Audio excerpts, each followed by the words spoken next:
ಓಂ ನಮೋ ವಾಲ್ಮೀಕಿಯೇ. ನಮಸ್ಕಾರ ಬಂಧುಗಳೇ. ನಾನು ನಿವೃತ್ತ ಪ್ರಾಧ್ಯಾಪಕ ಡಾಕ್ಟರ್ ಅರ್ಜುನ್ ಪಂಗಣ್ಣವರ್. ಹೇ ಸೀತಾರಾಮ್ ವಾಹಿನಿಯ ವಾಲ್ಮೀಕಿ ರಾಮಾಯಣ ಅಂದು ಇಂದು ಚಿಂತನ ಕಾರ್ಯಕ್ರಮಕ್ಕೆ ತಮ್ಮೆಲ್ಲರಿಗೂ ಸ್ವಾಗತ. ತಮಗೆ ಹಿಂದಿನ ಸಂಚಿಕೆಯಲ್ಲಿ ನಾನು ರಾಮ ರಥವೇರಿ ಮೂವರು ಲಕ್ಷ್ಮಣ ಮತ್ತು ಸೀತೆಯೊಂದಿಗೆ ರಥವೇರಿ ಸುಮಂತ್ರನ ಒಂದು ಸಾರಥ್ಯದಲ್ಲಿ ಅವನೇ ಸಾರಥಿಯಾಗಿರ್ತಾನೆ. ಅವರು ಅಲ್ಲಿಂದ ನಿರ್ಗಮನ ಹೊಂತಾರೆ. ರಥ ಜೋರಾಗಿ ಹೊಂಟಿರ್ತದೆ. ಜನ ಎಲ್ಲ ಅಳ್ಕೊಂತ ಬೆನ್ನು ಹತ್ತಿರ್ತಾರೆ, ನಿಲ್ಲಿಸಲಿಕ್ಕೆ ಪ್ರಯತ್ನ ಮಾಡ್ತಿರ್ತಾರೆ. ಈ ಪ್ರಕಾರ ಮುಂದುವರಿತಿದೆ. ಅದೇ ವೇಳೆದಾಗ ಈ ರಥ ಕಣ್ಣಿಗೆ ಕಾಣೋ ತನಕ ದಶರಥ ನಿಂತು ನೋಡ್ತಿರ್ತಾನೆ. ಅದು ಅದೃಶ್ಯ ಆದ ನಂತರ ದುಃಖದಿಂದ ನೆಲ ಕುಸಿತಾನೆ. ಜೊತೆಗೆ ಇವಳು ಇರ್ತಾಳೆ, ಕೌಶಲ್ಯ ಇರ್ತಾಳೆ. ಇಡೀ ರಾತ್ರಿ ಎಲ್ಲ ಅವನು ತ್ರಾಸು ತೆಗೆದುಕೊಳ್ಳುವುದನ್ನು, ತೊಂದರೆ ಪಡುವುದನ್ನು ನೋಡ್ತಾಳೆ. ಅಲ್ಲೇ ಸುಮಿತ್ರ ಈ ಒಂದು ಕಡೆಗೆ ಕೌಶಲ್ಯ, ಇನ್ನೊಂದು ಕಡೆಗೆ ದಶರಥ ಇಬ್ಬರು ದುಃಖ ಪಡುವುದನ್ನು ನೋಡಿಕೊಂಡು ಅವಳಲ್ಲಿಯೂ ಸಾಕಷ್ಟು ದುಃಖ ಆಗಿರ್ತಿದೆ. ಯಾಕಂದ್ರೆ ರಾಮನ ಜೊತೆಗೆ ತನ್ನ ಮಗ ಲಕ್ಷ್ಮಣನು ಹೋಗಿರ್ತಾನೆ.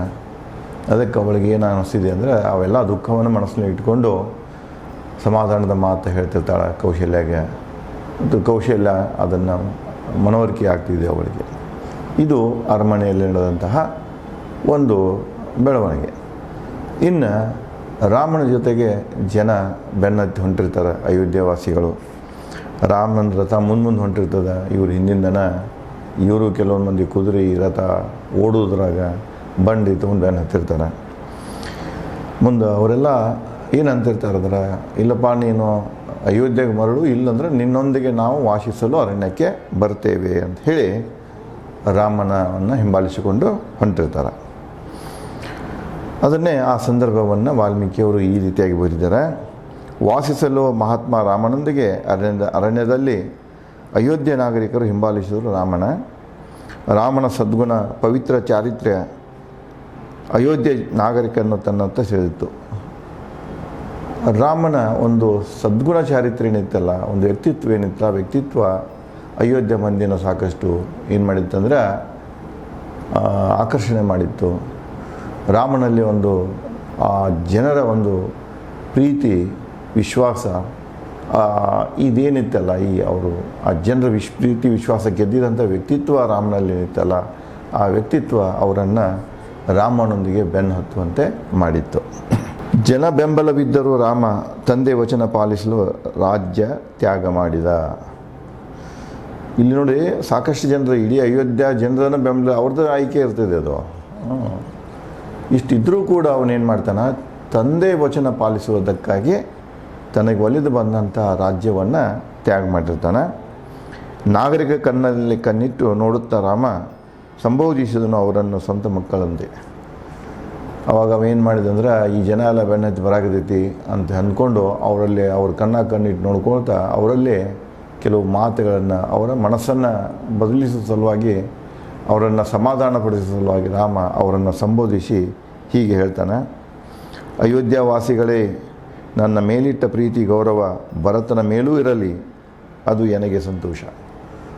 ಯಾವ ರೀತಿ ನೀವು ನನ್ನ ಮ್ಯಾಗ ವಿಶ್ವಾಸ ಪ್ರೀತಿಯನ್ನು ಇಟ್ಟಿದ್ರಿ, ಇದೇ ಪ್ರಕಾರ ನೀವು ಭರತನ ಮ್ಯಾಗ ಇಟ್ಟರೆ ಅಂದರೆ ಅದಕ್ಕೆ ನನಗೆ ಸಂತೋಷ ಆಗ್ತಿದೆ. ಅದಕ್ಕೆ ನೀವು ಭರತನ ಮೇಲೆಯೂ ನನ್ನಷ್ಟೇ ವಿಶ್ವಾಸವನ್ನು ಇಡ್ರಿ, ನನ್ನ ಮೇಲೆ ಮಾಡುವಂಥ ಪ್ರೀತಿಯನ್ನೇ ನೀವು ಅವನ ಮೇಲೂ ಮಾಡಿರಿ ಅಂತ ಹೇಳ್ತಾನೆ. ಮುಂದುವರಿದು, ಕೈ ಇಚ್ಛೆ ಪೂರೈಸುವ ಭರತ ಸದ್ಗುಣಿಯು ನಿಮಗೆ ಒಳಿತು ಮಾಡುವ ಆಡಳಿತ ನೀಡುವನು.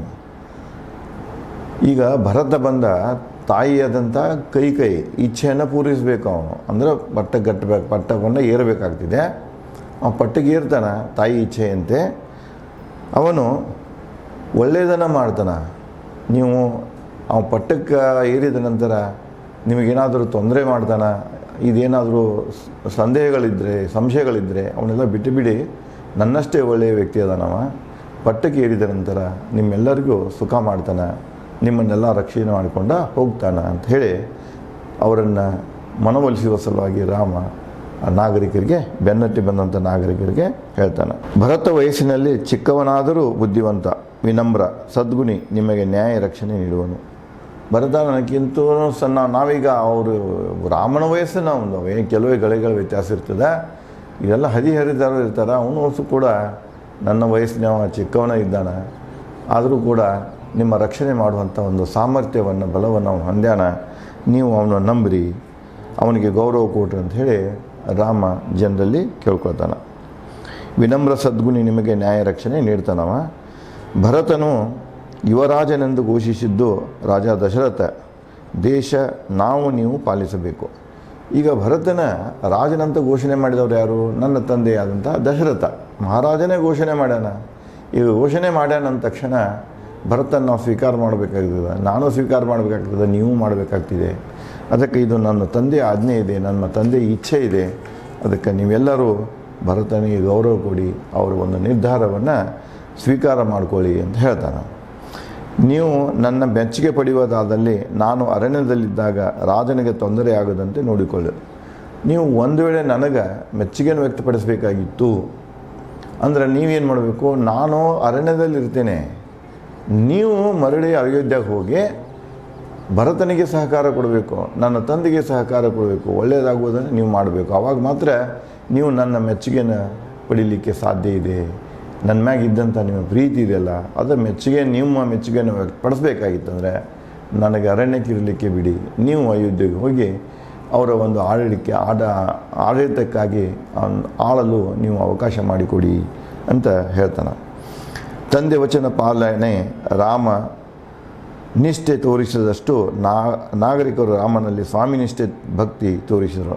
ರಾಮ ಯಾವ ಪ್ರಕಾರ ತನ್ನ ಮಾತುಗಳಲ್ಲಿ ತಂದೆಗೆ ನಿಷ್ಠೆಯನ್ನು ತೋರಿಸಿದಲ್ಲ, ತಂದೆ ವಚನ ಪಾಲಿಸ್ತಾ ಇದ್ದೇನೆ, ನೀವು ಪಾಲಿಸ್ರಿ, ಅವನು ನಮ್ಮ ರಾಜ ಅಂತ ಏನು ಹೇಳ್ತಾರಲ್ಲ, ಅಷ್ಟೇ ನಿಷ್ಠೆಯಿಂದ ಆ ನಾಗರಿಕರು ಕೂಡ ರಾಮನಿಗೆ ಹೀಗೆ ಹೇಳ್ತಾರೆ, ನಮ್ಮೊಂದಿಗೆ ಅಯೋಧ್ಯೆಗೆ ಮರಳು, ಇಲ್ಲವೇ ನಿಮ್ಮೊಂದಿಗೆ ಅರಣ್ಯದಲ್ಲಿರಲು ಸಮ್ಮತಿಸಿ ಎಂದು ಕೇಳ್ಕೊಂಡವರ ನೇರವಾಗಿ ಹೇಳಿಬಿಡ್ತಾರೆ ನಾಗರಿಕರು. ನೋಡಪ್ಪ, ನೀನು ನಮ್ಮೊಂದಿಗೆ ಅಯೋಧ್ಯೆಗೆ ಮರಳು, ಎಲ್ಲರೂ ಕೂಡ ಅಯೋಧ್ಯೆಗೆ ಹೋಗಿಬಿಡೋಣ, ಹಿಂದಕ್ಕೆ ಹೋಗಿಬಿಡೋಣ. ಒಂದು ವೇಳೆ ನೀನು ನಮ್ಮೊಂದಿಗೆ ಮರಳಿಲ್ಲ ಅಯೋಧ್ಯೆಗೆ ಅಂದರೆ ನಾವು ನಿನ್ನೊಂದಿಗೆ ಅರಣ್ಯಕ್ಕೆ ಬರ್ತೀವಿ, ಅದಕ್ಕೆ ನೀನು ಸಮ್ಮತಿಯನ್ನು ನೀಡಲೇಬೇಕು ಅಂತ ಹೇಳಿ ನಾಗರಿಕರು ರಾಮನಲ್ಲಿ ಕೇಳಿಕೊಳ್ತಾರೆ. ಜನರ ಮಾತು ಕೇಳುತ್ತದೆ ರಥದಿಂದ ಕೆಳಗಿಳಿದು ರಾಮ, ಲಕ್ಷ್ಮಣ, ಸೀತೆ ಉದ್ದು ಹೆಜ್ಜೆಗಳನ್ನು ಹಾಕಿದರು. ಇಷ್ಟು ಚೆನ್ನಾಗತ್ತಿದ್ರು ರಥ ನಿಲ್ಸಕ್ಕೆ ಹೇಳ್ತಾನೆ. ರಥ ನಿಲ್ಲಿಸಿದವನು 3 ಜನ ರಥದಿಂದ ಕೆಳಗಿಳಿತಾರೆ, ಉದ್ದ ಹೆಜ್ಜೆಗಳನ್ನು ಹಾಕುವಂತ ಮುಂದೆ ನಡೀತಾರೆ. ಅಂದರೆ ನಡ್ಕೊತ ಹೋಗಿ ರಥದಿಂದ ಕೆಳಗಿಳಿದು ಉದ್ದ ಹೆಜ್ಜೆ ಹಾಕುವಂತ ನಡ್ಕೊತ ಹೋಗ್ತಾರೆ. ನಾಗರಿಕರು ಅವರನ್ನು ಹಿಂಬಾಲಿಸಿದರು ಅರಣ್ಯದತ್ತ. ಹೆಜ್ಜೆ ಹಾಕೋತ ಹೊಂಟಿದ್ದ, ಮತ್ತು ಅವರು ಏನು ಮಾಡಿದ್ರು, ಜನನು ಅವನ ಜೊತೆಗೇ ಹೆಜ್ಜೆ ಹಾಕುವಂತ ಇವರು ಬೆನ್ನು ಹತ್ತಾರೆ. ತಮ್ಸಾ ನದಿ ಕಾಣಿಸಿತು, ರಾಮನಿಗೆ ನಡುಗೆ ನಿಂತಿತು. ಹಾಗೆ ಮುಂದೆ ಹೊಂಟಿರ್ತಾರೆ 3 ಮಂದಿ, ಎದುರಿಗೆ ನದಿ ಕಾಣಿಸ್ತದೆ, ಅದು ತಮ್ಸಾ ನದಿ.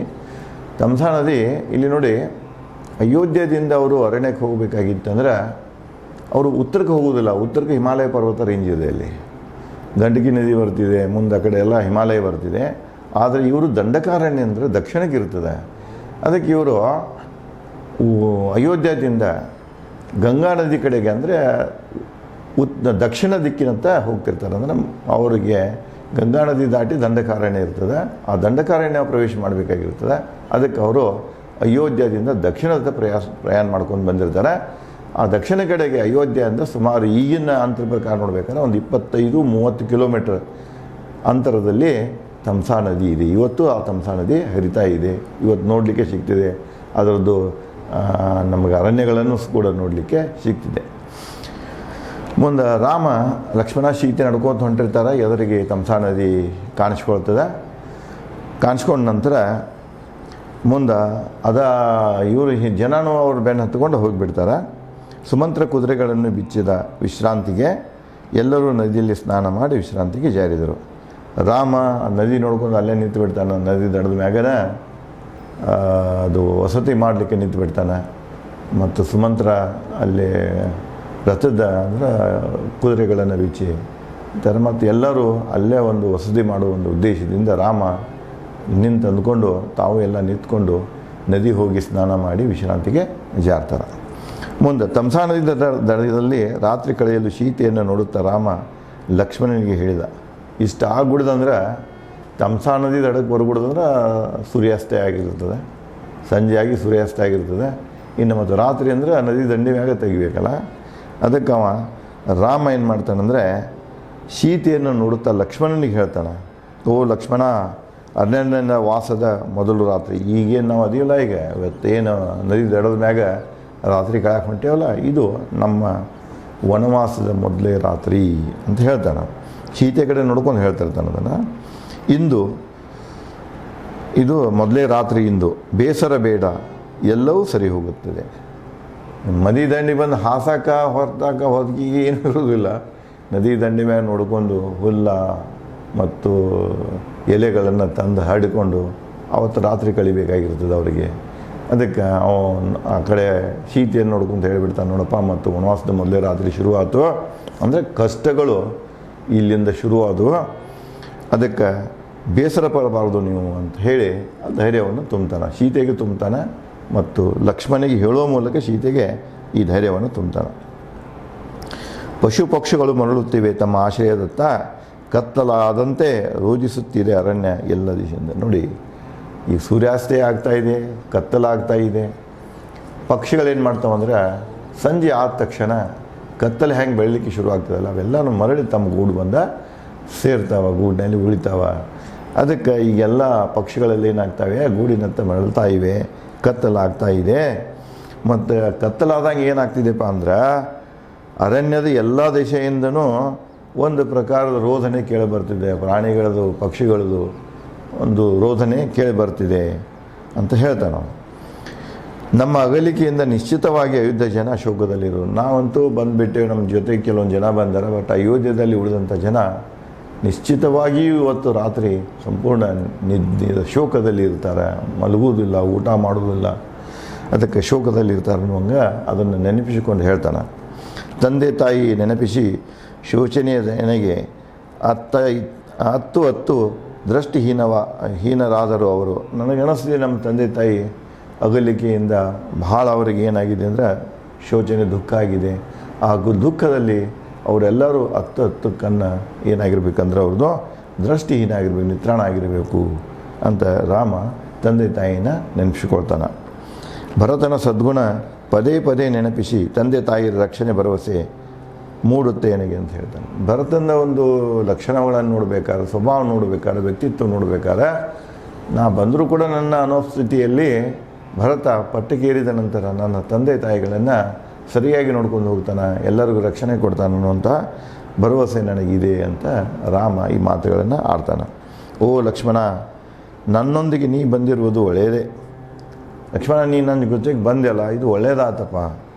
ಸೀತೆ ರಕ್ಷಣೆಗೆ ಸಹಾಯವಾಗು. ಈಗ ನಾನು ನಿನ್ನ ಸೇರಿಕೊಂಡು ಸೀತೆಗೆ ರಕ್ಷಣೆ ಕೊಡಬೇಕು.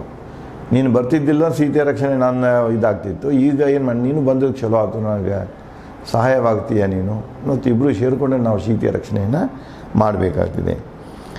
ನನಗಿಷ್ಟದ ಕಾಡು ಹಣ್ಣು ಗಡ್ಡೆಗಳಿದ್ದರೂ ಕೆಲವು ನೀರು ಸೇವಿಸಿ ಇಂದು ರಾತ್ರಿ ಕಳೆಯಿವೆ. ಈಗ ನನಗೇನು ಬೇಕಾಗಿತ್ತಲ್ಲ, ನನ್ನ ಇಷ್ಟದ ಕಾಡಿನಲ್ಲಿ ಹಣ್ಣು ಹಂಪಲುಗಳಿವೆ, ಗಡ್ಡೆ ಗೆಣಸುಗಳಿವೆ. ಆದರೆ ಇವತ್ತು ನಾವು ಯಾವನೂ ತಿನ್ನೋದಿಲ್ಲ, ಮುಟ್ಟೋದಿಲ್ಲ, ಬರೀ ನೀರು ಕುಡಿದು ನಾನು ಇವತ್ತು ರಾತ್ರಿಯನ್ನು ಕಳಿತೀನಿ. ಯಾಕಂದರೆ ಇಡೀ ಅಯೋಧ್ಯ ತಂದೆ ತಾಯಿ ಎಲ್ಲ ಶೋಕದಲ್ಲಿದ್ದಾರೆ, ಮತ್ತು ನಾನು ಇವತ್ತು ಯಾವುದು ಊಟ ಮಾಡದೆ ನಾನು ರಾತ್ರಿಯನ್ನು ಕಳಿತೀನಿ ಅಂಥೇಳಿ ಲಕ್ಷ್ಮಣನಿಗೆ ಹೇಳ್ತಾನೆ. ಹೇಳುತ್ತಾ ಸುಮಿತ್ರಾ ಪುತ್ರನಿಗೆ ರಾಮ ಸಾರಥಿ ಸುಮಂತ್ರನಿಗೆ ಹೇಳ್ತಾನೆ. ಇತ್ತ ಲಕ್ಷ್ಮಣನಿಗೆ ಹೇಳ್ತಿರ್ತಾನೆ, ಇಲ್ಲಿ ಕತ್ಲಾಗ್ತಾ ಇದೆ ಮತ್ತು ಅಯೋಧ್ಯ ಜನ ಬಹಳಷ್ಟು ದುಃಖದಲ್ಲಿ ಮುಳುಗಿರಬಹುದು, ತಂದೆ ತಾಯಿ ದುಃಖದಲ್ಲಿ ಮುಳುಗಿರ್ಬೋದು. ಅದಕ್ಕೆ ನನಗೂ ಇವತ್ತು ರಾತ್ರಿ ಊಟ ಇಲ್ಲದೆ ನಾನು ಇಲ್ಲಿ ಸಾಕಷ್ಟು ತಿನ್ನಾಕಿದೆ, ಆದರೂ ಸಹಿತ ಯಾವುದನ್ನು ಸೇವಿಸದೆ ಇವತ್ತು ರಾತ್ರಿ ತೆಗಿತೀನಿ ಅಂತ ಹೇಳ್ತಾನೆ. ಸಾರಥಿಗೆ ಹೇಳ್ತಾನೆ. ಸಾರಥಿ ಸುಮಂತ್ರನಿಗೆ ಹೇಳುವನು, ಸೂರ್ಯಾಸ್ತಯವಾಯಿತು, ಕತ್ತಲು ಬೆಳೆಯುತ್ತಿದೆ, ಕುದುರೆಗಳಿಗೆ ಹುಲ್ಲು ಹಾಕು. ನೋಡಿ, ಸಕಲ ಪ್ರಾಣಿಗಳಲ್ಲಿ ದಯೆ ತೋರಬೇಕಂದ್ರೆ ನೋಡಿ, ಅವರು ಬಂದಿದ್ದು ದಣದಿರ್ತಾವೆ ಅಂದ್ರೆ ಸುಮಾರು 25-30 ಕಿಲೋಮೀಟ್ರ್ ಓಡ್ಕೊಂಡು ಬಂದಿರ್ತಾವೆ ಕುದುರೆಗಳು. ಮತ್ತು ಕುದುರೆ ದಣದಿರ್ತಾವೆ, ಅವಕ್ಕೆ ನೀರು ತೋರಿಸಪ್ಪ, ಮತ್ತು ಅವಕ್ಕೆ ನಾವು ಇದಾಕು, ಹುಲ್ಲನ್ನು ಹಾಕಿ ಅಂಥೇಳಿ ಇವತ್ತು ಈ ಒಂದು ಭಾವನೆ ಏನಿದೆಯಲ್ಲ ಪ್ರಾಣಿಗಳ ಬಗ್ಗೆ, ಮನುಷ್ಯನ ಭಾವನೆ ಹಳ್ಳಿಗಳಲ್ಲಿ ನೋಡೋದು ಸಿಗ್ತಿರ್ತಾರೆ. ನೀವು ಬಹುತೇಕ ಬದುಕಿನಾಗೆ ನಿಮಗೆ ಅನುಭವ ಆಗಿರಬೇಕು. ಬಂಡಿಗಳಲ್ಲಿ ಹೋಗ್ತಾ ಇದ್ದಾಗ ಮೊದಲೆಲ್ಲ ಮದುವೆಗಳಿಗೆ ಬಂಡಿನ ತೊಗೊಂಡು ಹೋಗ್ತಿದ್ದು, ದಿಬ್ಬನೆಲ್ಲ ಬಂಡಿನ ಹೋಗ್ತಿತ್ತು. ಇದ್ದಾಗ ಅವ್ರು ಎಲ್ಲರೇ ಒಂದು ಗಿಡದ ಕೆಳಗೆ ಫಸ್ಟ್ ಮೊದಲು ಏನು ಮಾಡ್ತೀವಿ, ಎತ್ತುಗಳಿಗೆ ಲಕ್ಷ್ಯವನ್ನು ಕೊಡ್ತಿದ್ರು ಅವರು. ಎತ್ತುಗಳನ್ನು ಕೊಳ ಹರೀರಿ, ಅದಕ್ಕೆ ನೀರಿದ್ರೆ ಕುಡಿಸ್ರಿ, ಮೇವು ತಂದಿದ್ರೆ ಹೊಟ್ಟೆ ತಂದಿದ್ರೆ ಹಾಕಕ್ಕೆ ಹಚ್ತಿದ್ರು. ಅವುಗಳಿಗೆ ಮೊದಲು ಕೊಟ್ಟು ಆಮೇಲೆ ತಮ್ಮದ ಬಗ್ಗೆ ವಿಚಾರ ಮಾಡ್ತಿದ್ರು. ಅದೇ ನೋಡಿ, ಅದು ಆ ಒಂದು ಮಾನಸಿಕ ಸ್ಥಿತಿ ತ್ರೇತಾಯುಗದಲ್ಲಿ ಇತ್ತು. ಅದಕ್ಕೆ ಅವ ಹೇಳ್ತಾನೆ, ಅವು ಥರದ ರಥದ ಕೊಳ ಇದನ್ನು ಬಿಚ್ಚು, ಅವು ಕುದುರೆಗೆ ನೀರು ಕುಡಿಸಿ ಅವಕ್ಕೆ ಹುಲ್ಲನ್ನು ಹಾಕಂತ ಹೇಳ್ತಾನೆ. ಸುಮಂತ್ರ ಲಕ್ಷ್ಮಣ ತೊಪ್ಪಲು ಹುಲ್ಲಿನ ಹಾಸಿಗೆ ರಾಮ ಸೀತೆಗಾಗಿ ಸಿದ್ಧಪಡಿಸಿದ. ಇಷ್ಟು ಹೇಳ್ತಿರ್ತಾನೆ. ಲಕ್ಷ್ಮಣ ಹೋದವನ ಅಲ್ಲಿ ಇದ್ದಂಥ ಹುಲ್ಲನ್ನು ಮತ್ತು ಎಲೆಗಳನ್ನು ತಂದ ರಾಮ ಸೀತೆಯರಿಗೆ ಹಾಸಿಗೆಯನ್ನು ತಯಾರು ಮಾಡ್ತಾನೆ. ಮುಂದೆ ಆ ರಾತ್ರಿ ಯಾವ ರೀತಿಯಾಗಿ ಕಳೀತಾರೆ ಮತ್ತು ಆ ಜನರನ್ನು ರಾಮ ಯಾವ ರೀತಿಯಾಗಿ ಅಯೋಧ್ಯೆಗೆ ಮರಳಿ ಹೋಗುವ ಹಂಗೆ ಯೋಜನೆ ಹಾಕ್ತಾನೆ ಅನ್ನೋದನ್ನು ನಾನು ತಮ್ಮೊಂದಿಗೆ ಮುಂದಿನ ಸಂಚಿಕೆಯಲ್ಲಿ ಈ ವಿಚಾರಗಳನ್ನು ಹಂಚಿಕೊಳ್ಳುತ್ತೇನೆ. ಧನ್ಯವಾದಗಳು.